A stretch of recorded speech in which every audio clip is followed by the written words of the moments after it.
Hi, this is Brandy Shantz, and welcome to Living Chronic. Today, I'm speaking with Holly Bertone, podcast host, Gratitude Builds Fortitude. She is a chronic warrior, Hashimoto's disease, and a breast cancer survivor. So thank you for joining me today, Holly. Hi, Brandy. Thanks so much for having me on the show. And I'm super excited to be here, and especially with what both of us have been through in our communities, and to be able to share my story and talk about gratitude. And also, I just want to say right off the bat, if you're listening and you just hear the word gratitude and you're rolling your eyes or like, ugh, right? Mm. Just I'm going to challenge you to keep listening because your mind's going to be blown by the end of the episode. So. And you know what? I feel like that's true every time I do an episode. There's so much experience with people who deal with chronic illness. And when you've been dealing with it for a long time, you learn certain techniques, you learn how to process things, you learn how to live your life. And I know for a fact that so many people hear these things like gratitude and, you know, movement makes life better and get vitamin D. But the reality is it truly works and it is helpful. And it's those kind of techniques that we work through really just to help us live, to get through life. And you've really done a lot of work on this to make your life better. So tell me a little bit about, gratitude and how that's changed your life.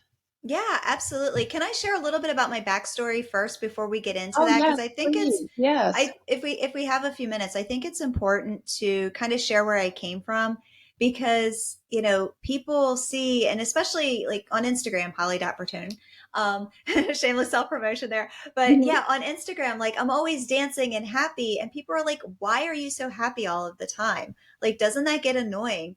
And here's the thing, like you see me publicly like that, and I am like that behind the scenes as well. But it wasn't always like that. And this is a very conscious decision to that my life is this way. And I really like to share a little bit about what it was like so that you understand like this is possible for you. And part of that is my backstory. Before I got sick, I was the quintessential overachiever. I think we've Mhm. got some things in common there too. Mhm. I was the chief of staff for one of those three-letter federal government agencies that they make TV shows about. So it was a very high stress management position. And I was a competitive athlete. I raced in Xterra triathlons, the off-road triathlons. I mountain bike raced. I took Muay Thai. There's like kind of like boxing kind of lessons. I traveled all over. I drank margaritas with my girlfriends. Like that was what I thought a perfect life was supposed to be in my 30s. And then at the time it was. And on my 39th birthday, I got the phone call. And the doctor on the other end said, I'm calling to let you know the test results came back. And I'm sorry to let you know you have breast cancer. Don't worry, it's the good kind. Go find a surgeon. Good luck. Mhm. And I'm like, okay, the tests were all in process. Like I knew that deep, deep down, the second I felt the lump, I knew Mhm. every fiber in your being as a woman that tells you something's wrong, stranger danger. I knew. But hearing those words at that point, everything in my life was a demarcation from before cancer and after cancer. And there is no good kind of cancer, none, Right. zero, zilch. It was a small and lazy tumor. If anyone's listening cares, it was ERPR positive, HER2 negative. I went through surgery, chemo, and radiation, but it was not a good kind of cancer. Right. So, first time in my life I was ever excited about being lazy at something. Um, so, but yeah, and so I did all of that, and I just kept pushing through Mhm. cancer. I kept doing all of the things. You know, the high stress management job where they were so accommodating. But That's I would great. go in on the, which was great, but I would go in on the weekends, right? And Yeah. work when I could. I would, come in a few hours and work before driving myself to chemo. I would close the door to my office and take a nap in the middle of the day. Like it was just to get through treatment. They were so good about it, but I kept pushing and pushing and pushing. I did not stop. Mhm. And after treatment ended, I did not get better. In fact, my health kept getting worse. And I would go in and I was like, okay, something's wrong. Yep. And they're like, no, no, no. Like you've been through chemo and cancer and, it's going to take a while to get better. And I'm like, no, you don't understand. I used to be a competitive racer. I used to go non-stop with my life. And I go into support group. These women, they're out there doing those 5K pink ribbon races. I can't get out of bed. Something is wrong with me. And it took a year of just pushing for additional tests until I was finally diagnosed with Hashimoto's thyroiditis. And when I got that diagnosis from my doctor, I was like, woohoo, just give me some pill, give me medicine. Cause he's Gonna like, oh be yeah, we're better. going to give you, yeah, I think it was Synthroid or whatever. I was like, yeah, we're going to give you some medicine. And I was like, woohoo, I'm going to be better. I'm going to be healthy again. I'm going to be out doing my races and jumping back at work and all the things. Yeah, that didn't happen. Yep. That didn't happen. So it was quite a few years. My health just kept getting worse and worse and worse and worse and worse. And in 2017, I had already changed positions at that point. I was doing different stuff, different management team. And the new management team came in. I called them the Mean Girls. They decided that they did not like the fact that I was sick. I had all of the EEO and the FMLA and all the official paperwork filled out. Hmm. They figured out a way to illegally rescind it all. So I was pretty much stuck. Like, I'm sick. I'm falling asleep at work. I'm exhaust like, and like, and I know anyone listening to this, it's not just, oh, I'm tired, just take a nap. No, no, no. It's that bone crushing fatigue, like leaving work at the end of the day, praying that I can walk 3 blocks from the office to my car, getting into my car, turning on the ignition, praying that I'm not going to fall asleep to get home, and then trying to Yep. figure out how am I going to make dinner for my family at night. Like, it's, yeah, Everyone who's gone through this knows that feeling yeah, when you cannot physically keep your eyes open and your yeah, body is not going to move. yeah, And we need a new word for it because it's more than fatigue. right. Yeah. It's like our body saying, I'm just done. I quit. And I Yeah. think that's actually what it was. They, that I, and, and I've seen this on like memes on Instagram and, heard people talking about it, but, it really is true. Hmm. When your body whispers and you're like, yeah, yeah, whatever. Right. And then your body's like talking to you in normal conversation. You're like, yeah, yeah, whatever. And you ignore it and ignore it, ignore it. Finally, your body is screaming at you. Hmm. And finally, and you still ignore it. And then your body's just like, and we're done. Right. Hmm. Like, we are just done. And I think that that's what happened because I didn't listen. I just kept going and going and going and pushing myself until I was forced to stop. And when I was forced to resign, I mean, it was a very, very comfortable salary. Losing half of our family's income in the DC metro area was just brutal. It's And difficult. yeah, yeah. And not only that, like my entire identity, like my identity was like, I'm successful. That's what I do. Yes. And my career, everything was, my entire identity was around that.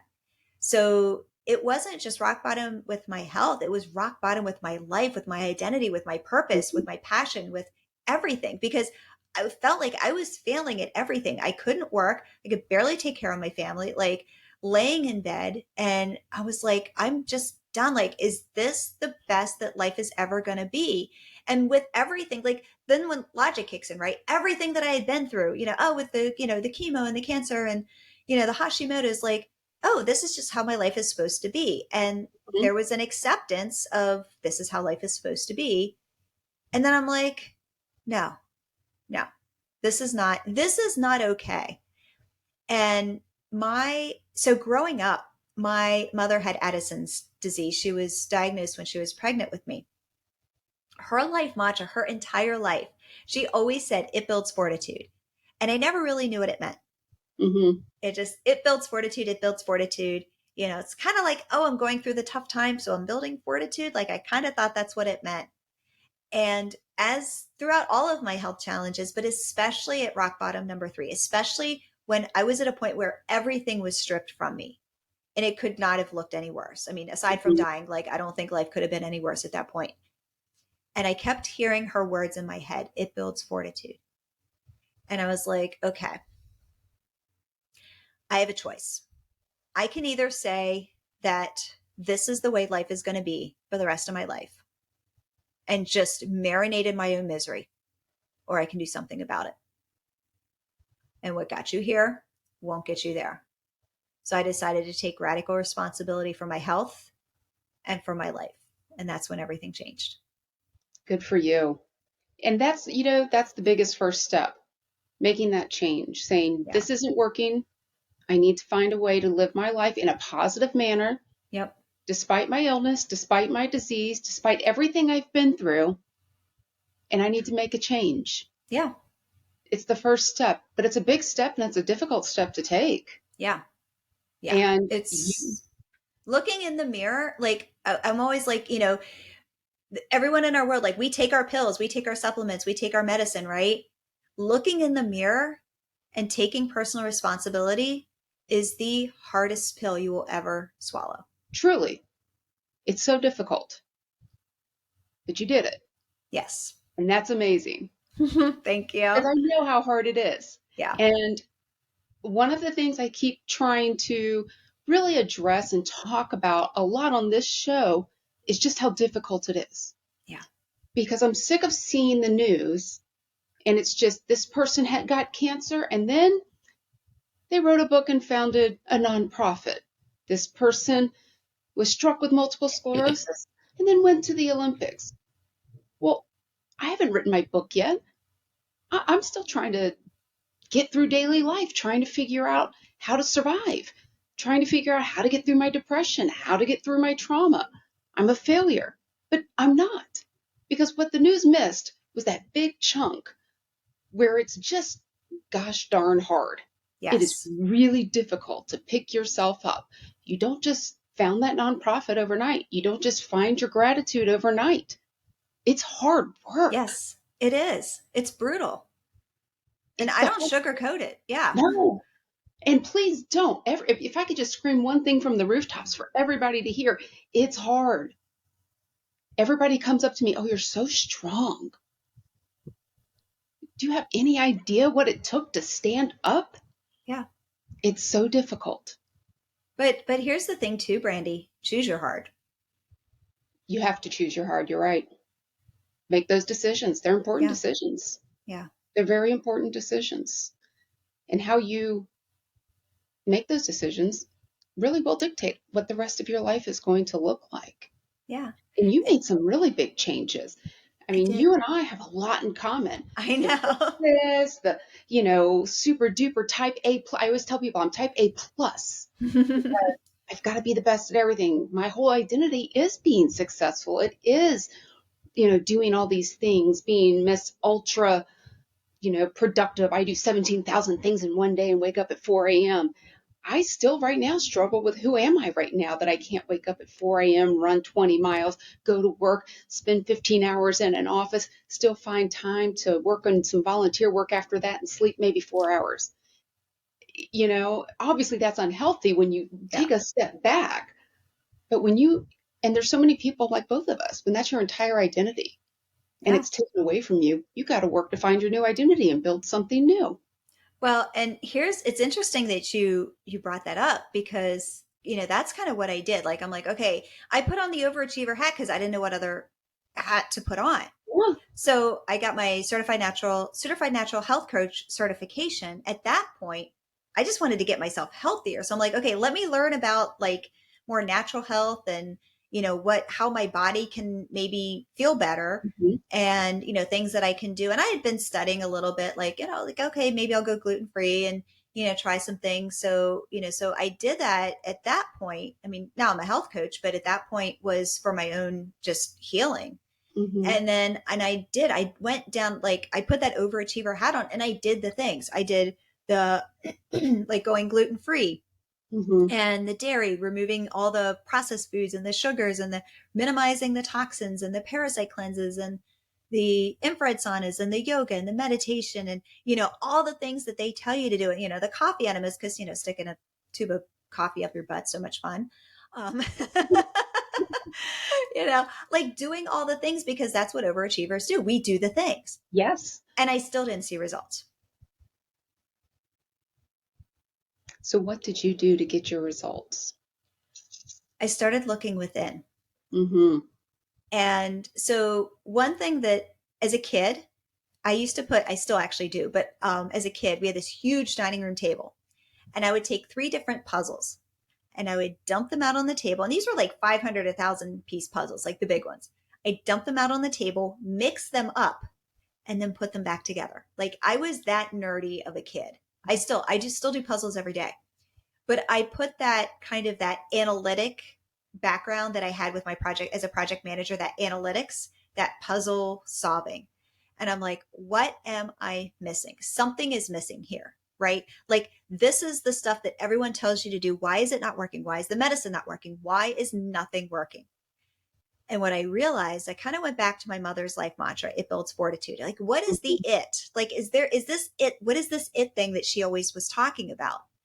And what I realized was the it that she was referring to was gratitude. Mm-hmm. Looking at her life and looking at her legacy was how she used her gratitude for everything, despite her circumstances, despite Mm-hmm. how bad she felt on any given day, that she made the most of it. Her positive outlook on life, her giving personality, just her entire spirit. Like she could be at her absolute worst, walk in a room, and everyone would feel better. Like that's who she was. Mm-hmm. And I started to connect those puzzle pieces. And that got me into the rabbit hole because, again, hello, overachiever. I can't help myself. But I did. I jumped into the science of gratitude and I learned about the psychoneuroimmunology and the neuroplasticity and how the brain is connected to your health, and also the brain heart connection, and how gratitude is really at the top of the food chain to Mm-hmm. help to reduce that stress and inflammation in your body. That when Mm-hmm. you're in a disease state, any kind of disease state, your body's inflamed.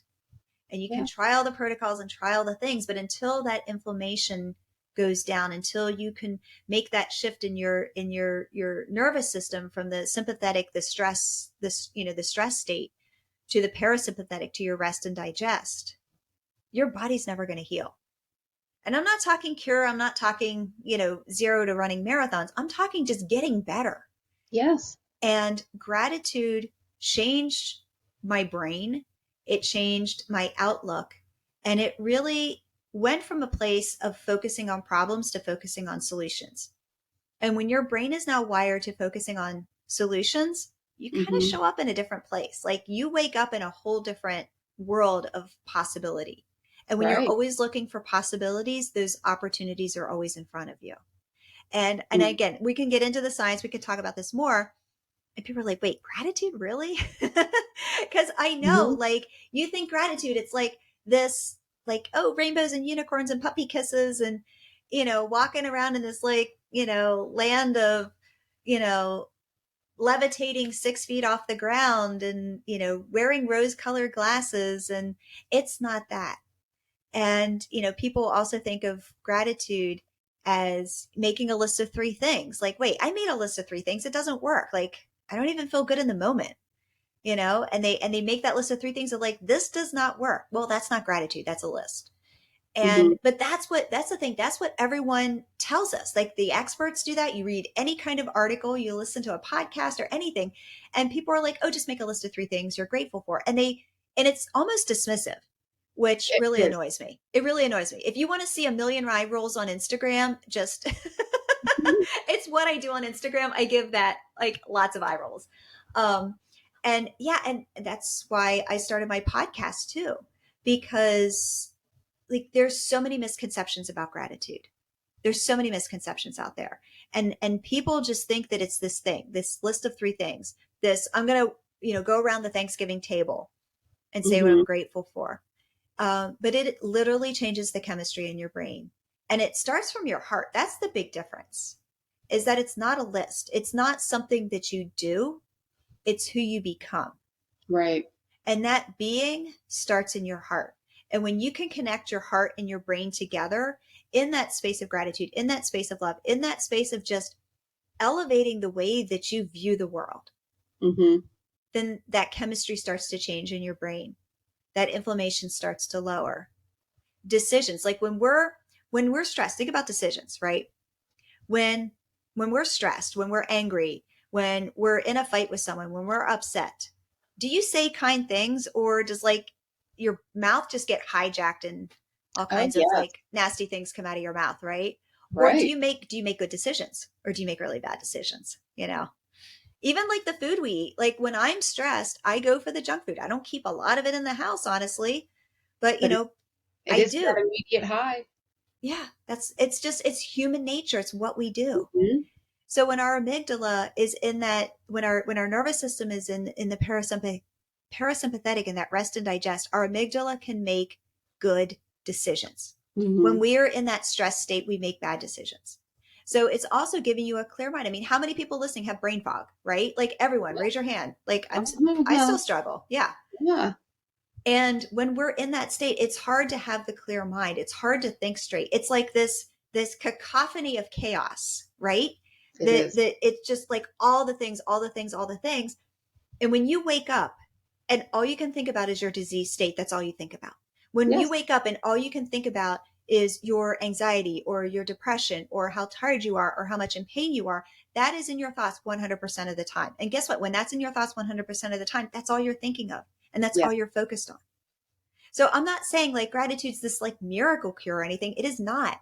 But what it does, it helps to change the chemistry in your brain.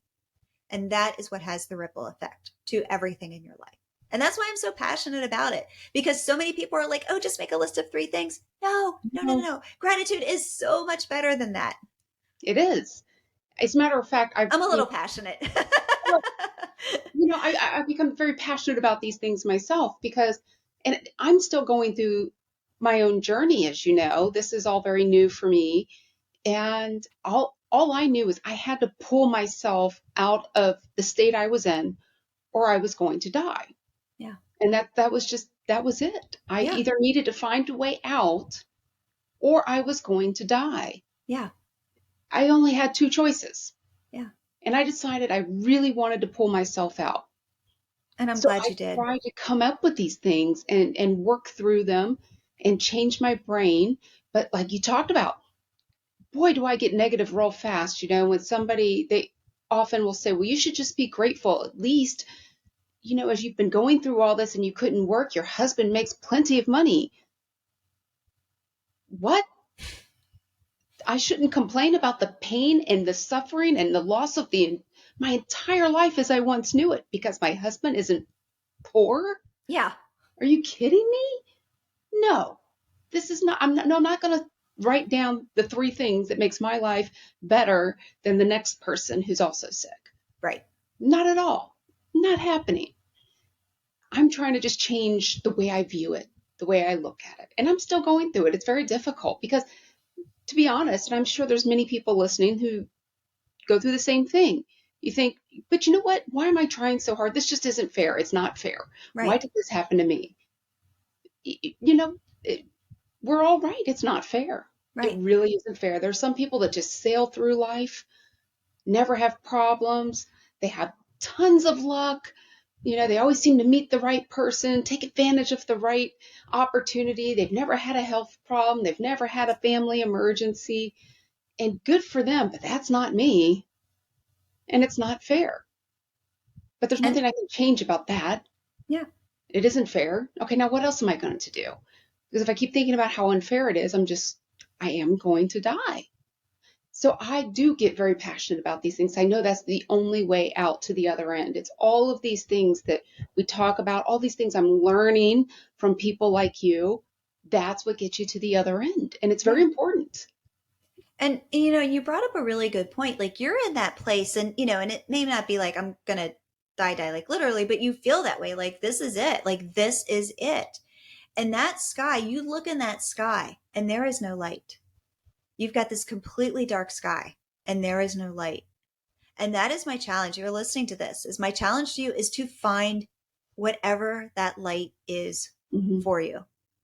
The my coaching clients, the students that I teach in the gratitude lab, like that's what we do first. We find that light. We find that North Star. We find like what is that light that's shining? Because what happens is that this journey is like there is 100% probability that the journey's not linear. That it's ugly and Yeah. it's messy and there's going to be setbacks along the way. Mm-hmm. And when those setbacks happen, you can either focus on the setbacks or you continue to focus on, your North Star, your why, that light in the sky. And And it's yeah, also important to remember it's something you have to do every day. The yeah, work doesn't end it is a conscious decision every single day. every single day. And I think that's one of the things I almost wanted to believe. I would finally get to a therapist, I would go through therapy, and then I'm back to normal, moving on. And that's not how it is. I have to figure out a way to use the techniques I'm learning to work through each and every day. And I still have some very bad days where it's almost like, have I even tried and done anything at all? And things get very low, but then I work to bring it back up again. And I try to use gratitude. I try to use these various concepts I've learned. I try to focus on things that make me happy. I try to put in work and give back to others. And I think that's for me has been the most healing for me was putting in work and giving back to others. Yeah. Joining the board of the Crohn's Colitis Foundation, doing a lot of volunteer work. That's really what has given me back a lot of my life, just being able to help others. And you brought up a really good point, Brandy. And I always like to say, you meet gratitude where gratitude's at, and like gratitude meets you where you're at. And it's almost like a Mm-hmm. kid, right? Like if you have Yes. kids or no kids or whatever, like you can't talk to a kid like an adult, right? You kind of have to meet them on their terms. Even pets, like we were talking about Yes. our fur babies, kind of the same way. And gratitude's like that. Like gratitude will accept you where you're at, and for you, like that's what brings you joy. That's what you focus on. For someone else, volunteering may not be their thing. That may not give Right. them joy. So it's going to be something else. But it's finding that, whatever that is that fills your heart. And that's really where it starts, Mm-hmm. is feeling that gratitude in your heart, feeling that joy in your heart, feeling that happiness in your heart, even if it's tiny, even if it is just one grain of sand of light in that sky. And Mm-hmm. that's what you focus on. And all of a sudden, that one grain of sand, that one little light in the sky becomes two. And then it becomes three. And then it Mm-hmm. becomes four. And then maybe that fifth one gets a little bit bigger. That's a little bit bigger of a light, and that's where it starts. It's not zero to, happy pants. No, not at all. And you may have some good days, but then, oh boy, are there days I wake up and think, oh, this is not good at all. Yeah. Yeah, and in fact, I just recorded an episode for my podcast, for the Gratitude Builds Fortitude podcast, on my divorce, talking Mm-hmm. about all the gratitude lessons. I mean, it's public now, and that was, the last year of my life has given me an opportunity to really put everything that I've learned, everything that I teach, how I coach, everything to an advanced level. Yes. And it's one thing to have gone through it myself. It's another thing to now teach and coach. But then you kind of bring it back. I'm like, okay, I've got a front row seat to this. Like, what is my life going to look like going through this? And how am I going to show up? And yeah, I mean, absolutely. It was a divorce. I had really bad days. Like, that's, but I stayed healthy. I didn't get sick. My Mm-hmm. emotions were really calm and collected. I was not angry. It was just like the things that divorce brings out in people was not there, That's you great. know? I mean, and yeah, like I'm not trying to bypass, it's a divorce. There was a lot, right? But Yes. from the bigger picture, and that's why I always talk about gratitude builds fortitude. It's not just what you're doing today. It's not just building today. It's building tomorrow, Mm-hmm. because you might be in a situation today, but guess what? Tomorrow, it might be something else. It might be something else. It might be something like, this is life, right? Yes. Life is going to happen. It might be good stuff or bad stuff.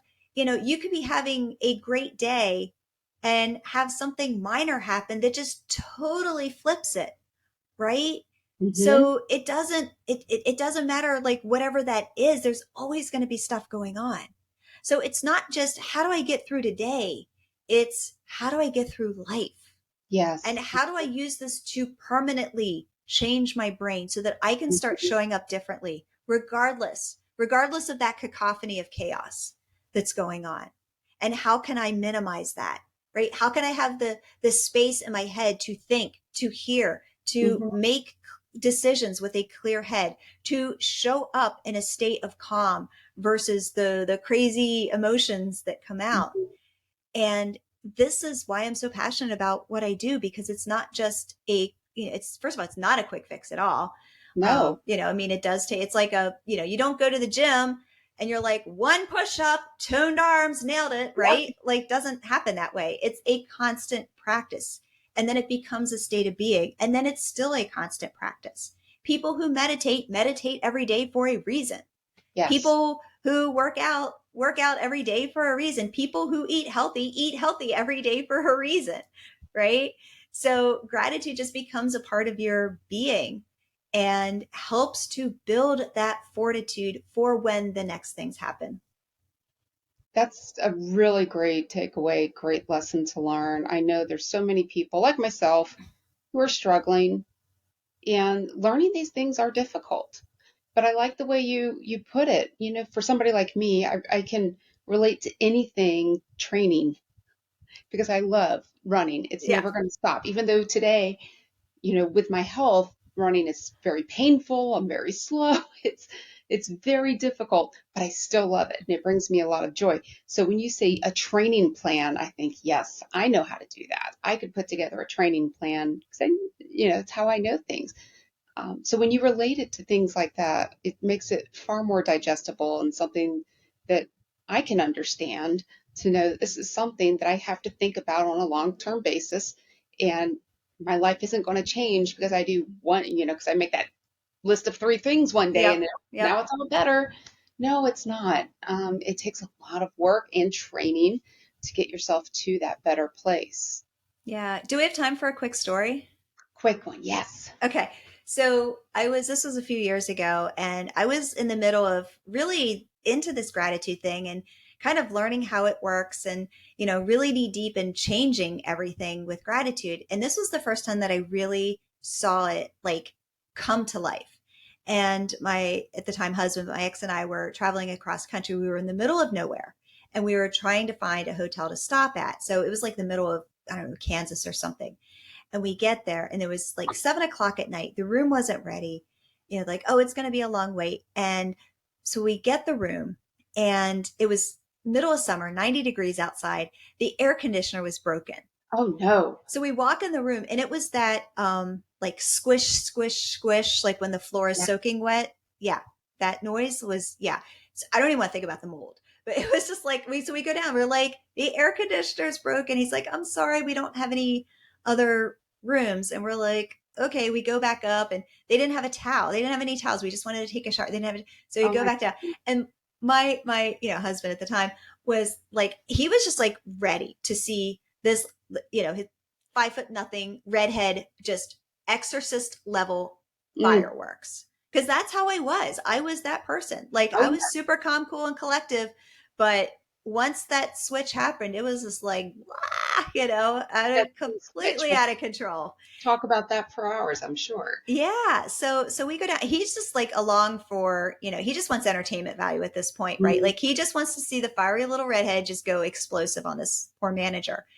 And we go down and he was like, I am so sorry. We don't have any towels. Like, I'm sorry about the air conditioner. I'm sorry about the towels. Like, it was just one of those days at the hotel. I guess something happened. And you want to know the words that came out of my mouth? They were not explosive. They were not yelling, screaming, out of control emotions. It was, I'm sorry you had a bad day. I'm just grateful to have a roof over my head. We'll figure it out. I just want to get a good night's sleep. And I hope your day goes better. Oh, now that's a testimonial. And I'm like, and the second like it came out, and I was like, wait, who, what just happened? And even my husband was like, who are you? That's life. And that's when I realized, this is how this works. It's not like one day you're just going to wake up and like flip a switch and, you know, gratitude's there. It's gradual, it's over time, but that switch does happen. And it's when gratitude goes from something that you do to who you become. And once that switch is made in your brain, those neurons are wired permanently and it's who you become. And it's much better on this side. I can't think of a better testimonial and a better wrap up to, why is gratitude important in that story? Because honestly, I know that switch. I have that switch. I have frightened many people in my life, and being able to go from that to that response is pretty tremendous. That is a testimonial that really tells us everything we need to know about what can happen if Yeah. you use gratitude. Yeah. So, Holly, tell me, how can my listeners find you? Yeah, absolutely. Thank you so much. And yeah, while you're listening to this podcast, whatever platform, just hop on over to the Gratitude Builds Fortitude podcast and just start at the top and find an episode that really speaks to you. I've got one coming out on toxic gratitude, and that Mm, one's going to be a little salacious. I'm looking And forward to that yeah, one. yeah, that's probably the best way. Also, Instagram. I answer all of my DMs myself. It's not someone on my team. So Holly.Bertone, Bertone. So you can check me out on Instagram and say hello over there. And also, there's a quiz. You can find out your gratitude personality. And I'm sure we'll leave the link in the show notes to that as well. Yes, definitely. Well, thank you so much. This has been an amazing episode, and I really appreciate you joining us and sharing so much of your knowledge. It's so helpful. Thank you. Thank you, Brandy, so much for having me on. And I really look forward to connecting with your listeners. Yes.